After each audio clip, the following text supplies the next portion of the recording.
रहे हैं G2N पर खबरें बिहार की, दिखाएगा वही जो सच हो।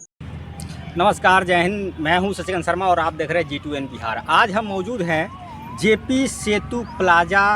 एक ब्रिज है और ये हम दिखा रहे हैं। यहाँ पे गाड़ियाँ आ रही है, जा रही है और कैमरा में थोड़ा सा सही से दिखाइए। गाड़ियाँ आ रही है, जा रही है। इधर दो लड़के खड़े हैं और यहाँ पे काफ़ी देर से खड़े हैं। आखिर क्या वजह है कि यहाँ पे खड़े हैं और हम इनसे जानने का प्रयास करेंगे कि आखिर यहाँ पे खड़े हैं, क्यों खड़े हैं और कहाँ काम करते हैं और इनका क्या एक्टिविटी है, कहीं से छुपा के आए हैं, क्या हैं, कैसे हैं, सब इनसे जानने का प्रयास करेंगे। आज हम सबसे पहले अपना नाम बताइए। जी, मेरा नाम मंडेला कुमार हुआ। अच्छा, यहाँ पे काफ़ी देर से आपको हम देख रहे हैं खड़े हैं। जी, यहाँ पे खड़े हैं। यहाँ पे हम लोग माइक्रो फाइनेंस में काम करते हैं और हम लोग का ड्यूटी आवर ख़त्म हो चुका है और हम लोग कुछ देर विश्राम करने के लिए यहाँ पे खड़े हैं। इसमें एक बार माइक्रो फाइनेंस के लड़के अक्सर छुट्टी छुपाते क्यों?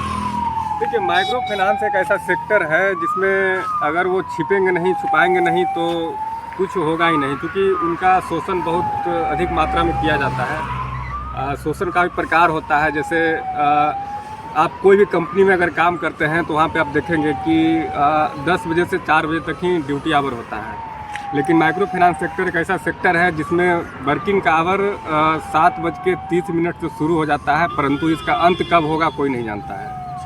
इसके कारण हम लोग थोड़ा अपने बिजी समय में से कुछ समय निकाल कर थोड़ा विश्राम कर लेते हैं। अच्छा, इसमें ये भी कहा जाता है कि जैसे कि इसमें सैलरी कुछ कम होता है, काम की अपेक्षा सैलरी कम होता है, इस पर क्या कहें? देखिए, इसमें सैलरी हर माइक्रो फाइनेंस का अलग अलग है और इसमें ये होता है कि एक जो बेसिक सैलरी जो होता है वो आपको 12,000 रुपये से लेकर के 18,000 रुपये तक दिया जाता है और उसके साथ जितना किलोमीटर आप गाड़ी चलाएंगे उसका फ्यूल दिया जाता है एवं जितना आप लोन वगैरह बांटते हैं तो उस हिसाब से आपको इसमें इंसेंटिव बोनस वगैरह दिया जाता है, प्रोत्साहन राशि के रूप में। अच्छा, इंसेंटिव और बोनस दोनों अलग है कि एक ही है?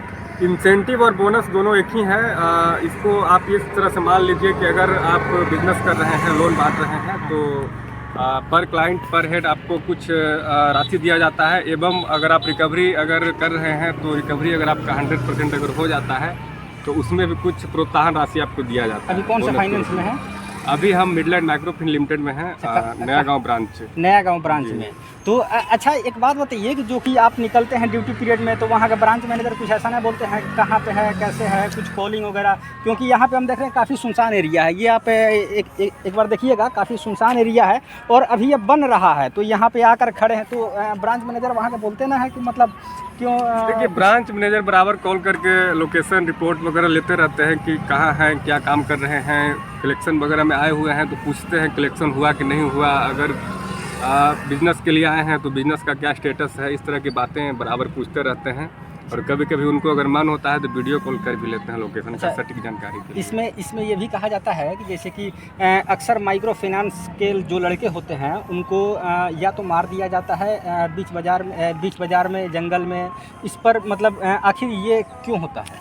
देखिए, इसके पीछे कई कारण हो सकता है। पहली बात तो ये है कि माइक्रो फाइनेंस के जो बंदे होते हैं उनका सीधा लेन देन ऑपरेशन में होता है, लेन देन में सीधा उनका हाथ होता है।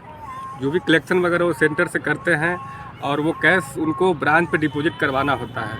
तो सेंटर से लेकर के ब्रांच के बीच में अगर किसी प्रकार का घटना अगर होता है, कोई उनको अगर घेर लेता है तो उसकी जिम्मेदारी माइक्रो फाइनेंस नहीं लेती है, वो जिम्मेदारी स्वयं लेता है। उसका नुकसान ये होता है कि या तो उनका मर्डर कर दिया जाता है, उनको किडनैप कर लिया जाता है, उनका पैसा छीन लिया जाता है, उनके साथ मारपीट किया जाता है और इस तरह से कई केस आपने देखा होगा कि कई कर्मियों को जान से मार दिया गया।